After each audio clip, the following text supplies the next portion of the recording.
Guys, tingnan nyo ito na napulot ko. Kawawa naman yung mga inakay na to. Na yung kanilang yun o.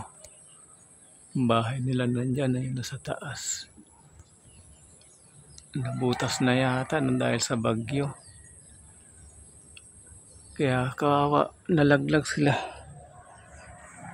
Hindi ko naman alam kung paano alagaan to. Wala naman no idea kung paano yung papakain dito. Kakaawa. 3.